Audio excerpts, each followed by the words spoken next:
មក៏រំដំវេហីឲ្យដួងចិនគិនរលឹងនៅដល់គ្រាដែលបានជួបការនិស័យយោបប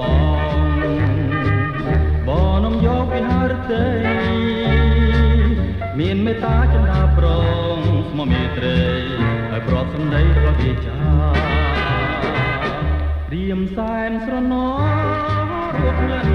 ខ្លួនអើយក្លិនព្រាពីអរ៉ាទាំងឈ្មោះតែស្មនឹងមានសាដាច់មេត្តាចោលស្នេហាឬអ្វីភ្លៀងអើយភ្លៀងសូមនាំសៀងជ្រៅភក្តី5-10ការដែលខ្ញុំធ្លាប់តែបែរទេថាខ្ញុំអាឡ័យពីពេញឡើយ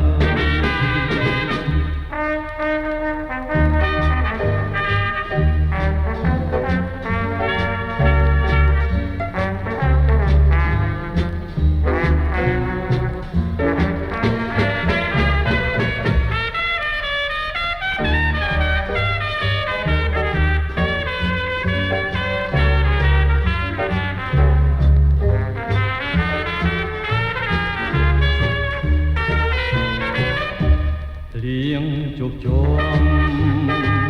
ក៏រំដំវេហីឲ្យដួងចិនគិនរលឹងនឹងដល់គ្រាដែលបានជួបការនិស័យយោ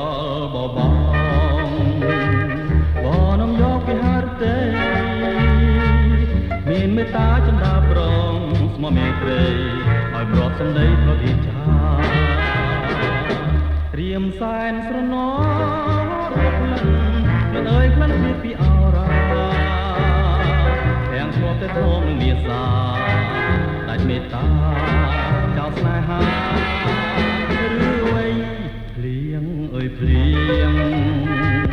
សូមនាំសៀងជ្រៅភក្តី5-10ការដែលខ្ញុំធ្លាប់តែបែរទេថាខ្ញុំអាឡ័យពីពេញឡើយ